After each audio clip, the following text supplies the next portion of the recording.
S, CM ತವರು ಜಿಲ್ಲೆ ಮೈಸೂರಿನಲ್ಲಿ ಅಸ್ಪೃಶ್ಯತೆ ಇನ್ನೂ ಜೀವಂತವಿದೆ ಎಂಬ ಗಂಭೀರ ಆರೋಪ ಕೇಳಿಬಂದಿದೆ.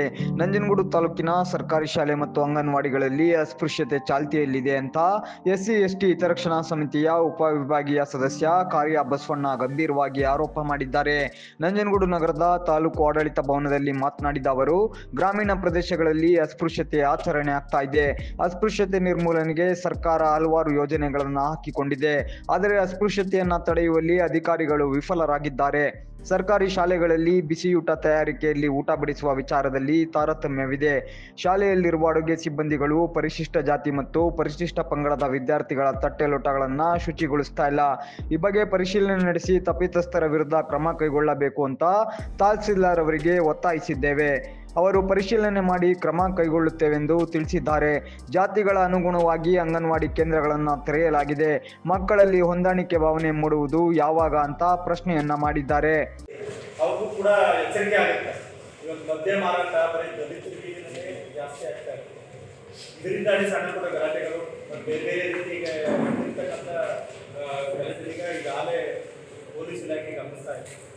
ಅಲ್ಲಿ ಯಾರು ಒತ್ತಡಕ್ಕೆ ಮಾಡ್ತಾ ಇದಾರ ಅಥವಾ ಅದರ ಹಿಂದೆ ಯಾರಿದಾರೋದನ್ನು ಕೂಡ ಪತ್ತೆ ಮಾಡಬೇಕಾಗುತ್ತೆ.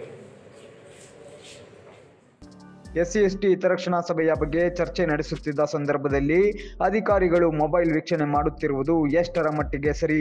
ಎಸ್ಸಿ/ಎಸ್ಟಿ ಸಭೆಗಳಲ್ಲಿ ಅಧಿಕಾರಿಗಳ ಬೇಜವಾಬ್ದಾರಿ ಎದ್ದು ಕಾಣ್ತಾ ಇದೆ. ಈ ಬಗ್ಗೆ ಅಧಿಕಾರಿಗಳ ವಿರುದ್ಧ ಸೂಕ್ತ ಕ್ರಮ ಕೈಗೊಳ್ಳಬೇಕು ಅಂತ ಈ ಸಂದರ್ಭ ಒತ್ತಾಯಿಸಿದ್ರು. ಉಪಯುಗ ಮಟ್ಟದ ಪರಿಶಿಷ್ಟ ಜಾತಿ ಪರಿಶಿಷ್ಟ ಪಂಗಡದ ಸದಸ್ಯರು ನಾನು ಇವತ್ತು ತಾಲೂಕು ಮಟ್ಟದ ಎಸ್ಸಿ/ಎಸ್ಟಿ ಸಭೆಯನ್ನು ಕರೆದಿದ್ದರು.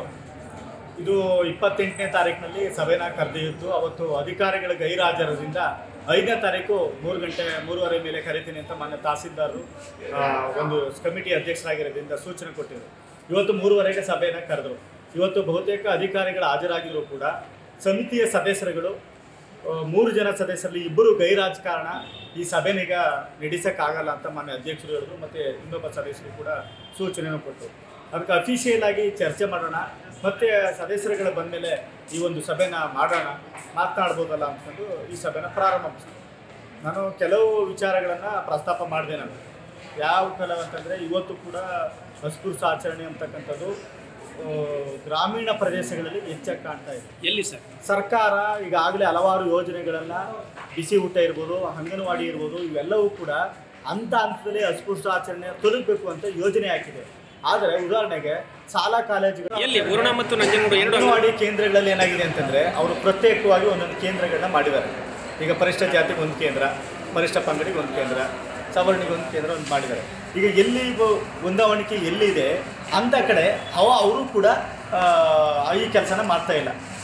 ಈಗ ಸಹಾಯಕಿ ಪರಿಶಿಷ್ಟ ಜಾತಿ ಇದ್ದರೆ ಅವಳ ಕೈಲಿ ತುಳಸಿದು, ರಾಗಿ ಓಡಿಸ್ತಕ್ಕಂಥದ್ದು ಇವತ್ತು ಕೂಡ ಇದೆ. ಅದು ಪರಿಪೂರ್ಣವಾಗಿ ಅಧಿಕಾರಿಗಳು ನಿಂತ್ಕೊಂಡು ಇಲ್ಲಮ್ಮ ಕಾನೂನುಬದ್ಧವಾಗಿ ಆ ಕೆಲಸ ನೀವು ಮಾಡಿ ಅಂತಂದರೆ ಅವ್ರು ಮಾಡೋಕ್ಕಾಗಲ್ಲ. ಏಕೆಂದರೆ ಸರ್ ನಮ್ಗೆ ಸಾಕಾಗಲ್ಲ, ನಾವು ಮಾಡೋಕ್ಕಾಗಲ್ಲ, ದುಡ್ಡು ಕೂತ್ಕೊಂಡಿರ್ತಾರೆ. ಈ ಥರ ನೆಪವಳಿ ತಪ್ಪಿಸ್ಕೊಳ್ತಕ್ಕಂಥದ್ದು ಬಹುತೇಕ ಗ್ರಾಮೀಣ ಪ್ರದೇಶದಲ್ಲಿ ನಡೀತಾ ಇದೆ. ಅದಕ್ಕೆ ಮಾನ್ಯ ತಹಸೀಲ್ದಾರಿಗೆ ನಾನು ಒತ್ತಾಯ ಮಾಡಿದ್ದೀನಿ. ಇದು ಸರ್ಕಾರ ಕೋಟ್ಯಾಂತರ ರೂಪಾಯಿ ದುಡ್ಡು ಖರ್ಚು ಮಾಡಿ ಹಂತದಲ್ಲಿ ಅಸ್ಪೃಶ್ಯ ಆಚರಣೆಯನ್ನು ತಡೆಗಟ್ಟಬೇಕು ಅಂತಕ್ಕಂಥ ಯೋಜನೆಗಳನ್ನ ಮಾಡ್ತಾ ಇದೆ. ಮಾನ್ಯ ಅಧಿಕಾರಿಗಳು ಮತ್ತು ಸಂಬಂಧಪಟ್ಟ ಇಲಾಖೆಯಿಂದ ಕಾರ್ಯರೂಪಕ್ಕೆ ತಂದರೆ ಇದನ್ನು ಸ್ವಲ್ಪ ಮಟ್ಟಕ್ಕಾದರೂ ತಡೆಗಟ್ಬೋದು ಅಂತ ನಾನು ಮಾನ್ಯ ಅಧ್ಯಕ್ಷ ಎಸ್ಸಿ/ಎಸ್ಟಿ ಹಿತರಕ್ಷಣಾ ಸಮಿತಿಯ ಸದಸ್ಯ ಸೋಮಸುಂದರ್ ಸೇರಿದಂತೆ ಸರ್ಕಾರಿ ಅಧಿಕಾರಿಗಳು, ಸಿಬ್ಬಂದಿಗಳು ಸೇರಿ ಹಲವಾರು ಜನ ಸಭೆಯಲ್ಲಿ ಭಾಗವಹಿಸಿದ್ದರು.